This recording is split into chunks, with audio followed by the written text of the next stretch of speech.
नमः शिवाय। दारिद्र्यदहनं श्रीशिवस्तोत्रम्।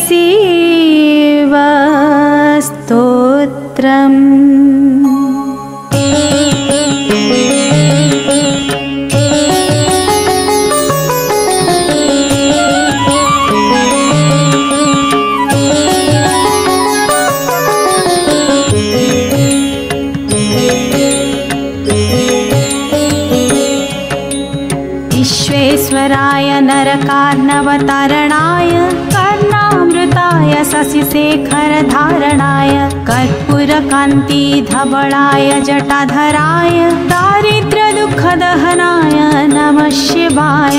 ॐ नमः शिवाय, ॐ नमः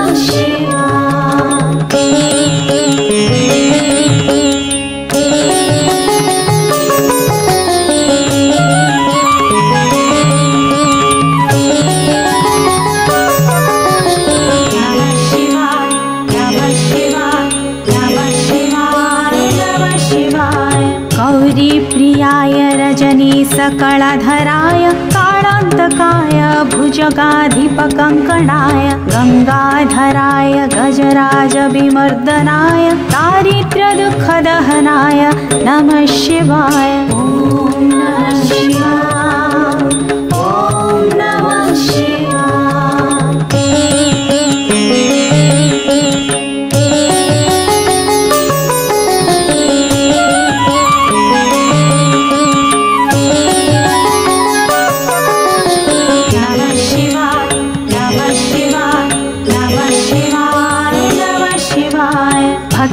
प्रियाय भवरोगभयापहाय उग्राय दुर्गभवसागरतारणाय ज्योतिर्मयाय गुणनामशुनृत्यकाय दारिद्र्यदुःखदहनाय नमः शिवाय। ॐ नमः शिवाय, ॐ नमः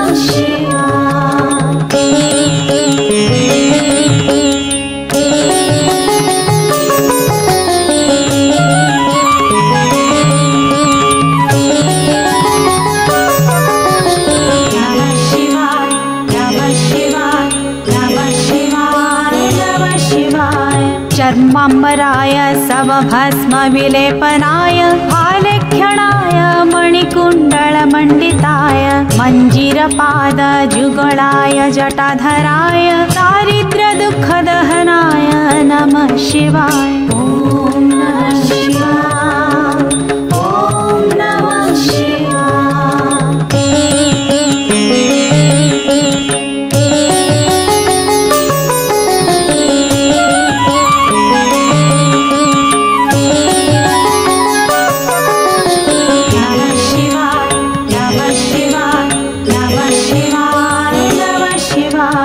पंचाननाय फणिराजविभूषणाय हेमंसुकाय भुवनत्रयमण्डिताय आनन्दभूमिवरदाय तमोमयाय दारिद्र्यदुःखदहनाय नमः शिवाय। ॐ नमः शिवाय, ॐ नमः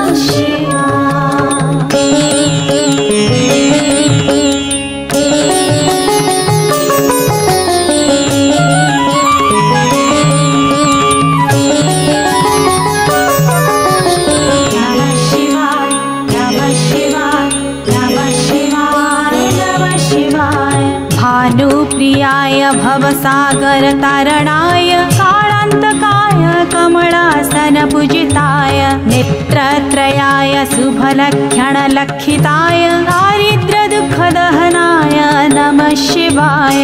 ॐ नमः शिवाय, ॐ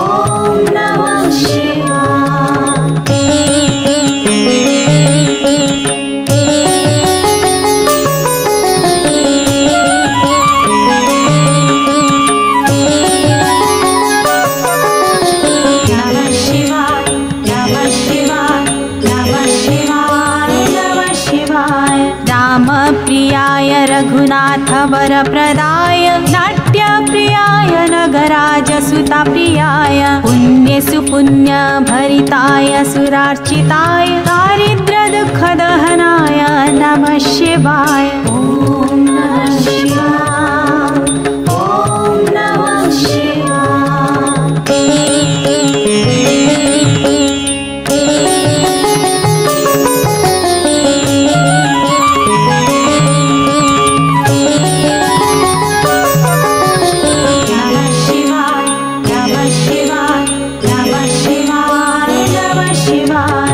मुक्तेश्वराय फलदाय गणेश्वराय गीताप्रियाय वृषभेश्वर वाहनाय मातङ्गचर्म वसनाय महेश्वराय दारिद्र्य दुःखदहनाय नमः शिवाय ॐ नमः शिवाय ॐ नमः शिवाय वसिष्ठेन कृतं स्तोत्रं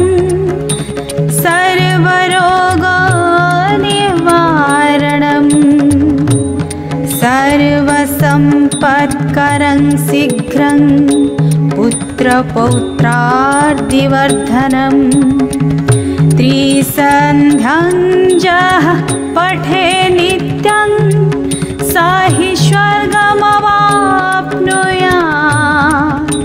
इति वसिष्ठविरचितं